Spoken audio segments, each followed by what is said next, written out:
Okay guys, meron na naman ako sa inyong tuturo na panibagong tutorial. Bali ito guys, EPS motor to ng Honda City. Ang alam ko guys, 2011 model to guys. Yan, EPS motor o electronic power steering. Yan. Sa mga nagtatanong sa akin guys, kung nag-repair ako nito, so ngayon napag-aralan ko na guys kung paano buksan to. Kasi nakaraan nahihirapan akong buksan to, kaya sa mga nagko-comment sa akin, tinatanong nila kung nakapag-repair na ako ng ganitong EPS motor. So ngayon ituturo ko lang sa inyo kung paano magbukas na ito, o kung paano ito ilabas. Yan, itong spray na to. Yan, kasi kapag hindi nyo mapupunod to, hindi nyo maatak to. Hindi nyo makukuha yung armature. Yung armature na ito guys. Kaya ito guys, ituturo ko sa inyo kung paano magtanggal na ito. Yan, itong umiikot na to. Yan.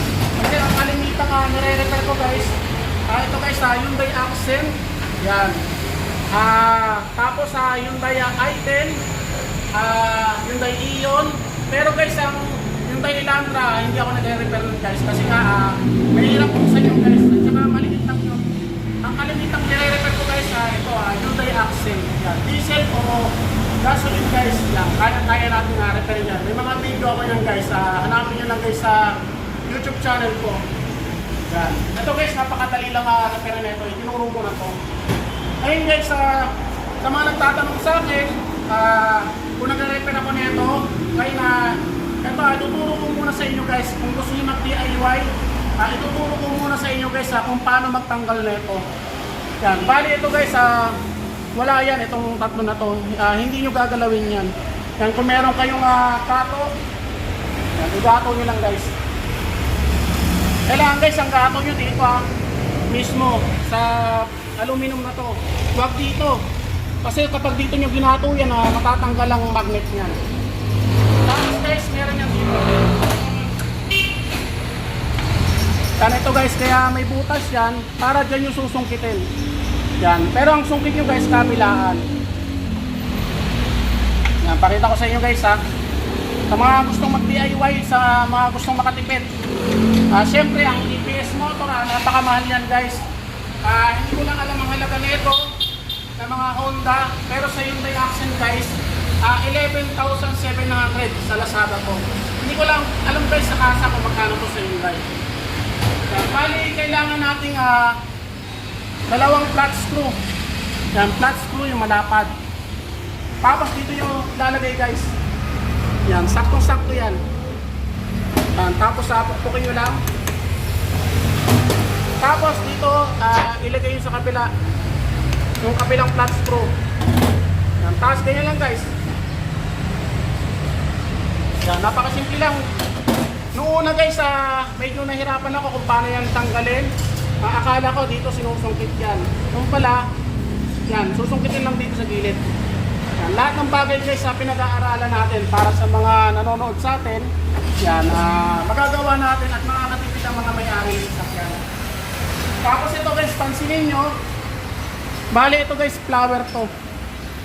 Yan, flower siya. Kailangan natin ganito.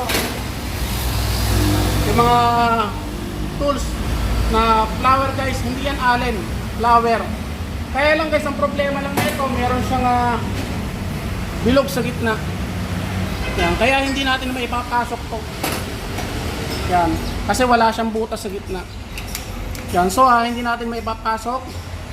Yan, kung wala kayong tools guys, ganito gagawin nyo. Yan, gamitan nyo na lang guys ng pliers. Yan, gaganunin nyo lang guys. Medyo mahirap lang guys. Kasi ngayon pa lang natin bubuksan itong iniwanan ng customer. Yan, ganyan lang guys.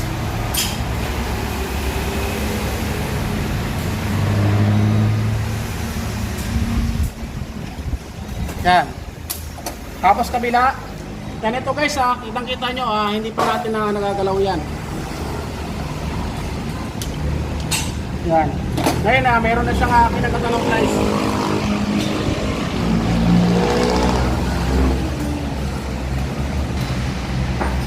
Yan. Siyempre, kailangan natin lagyan ng tanda. Yan, bali dalawa lang yan guys. Yan, tanda. Yan, wag niyong lalagyan guys sa kabila kasi malilito kayo niyan.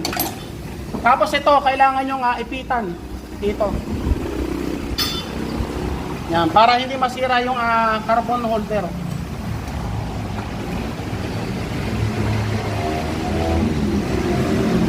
Yan. Palawagin muna natin guys. Yan. Kasi ngayon pa lang siya mabubuksan.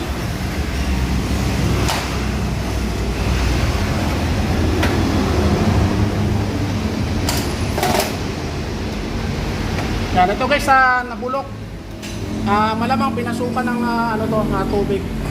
Ano kaya guys yung mga moist ng aircon, nagmo-moist ang aircon tapos nalalamigan to. Yan, kaya kinakalawang. Yan, bali ito guys nag-stack up lang. Yan, kitang-kita naman. Nag-stack lang siya. Yan.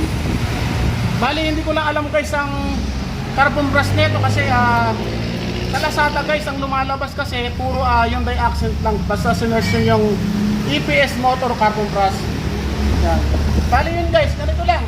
Gayahin lang yung video ko kung paano magbukas. Yan, sa mga gusto mag-DIY, ganun lang. Tapos gagawin nyo, o-order na lang kayo sa Lazada na itong carbon brush. Yan. Bali ito guys, wala na to. Iniwanan na ng customer to, pinagpalitan niya. Okay guys, maraming salamat. Yan pala yung channel. Please subscribe to YouTube channel at saka pakipindot na rin ng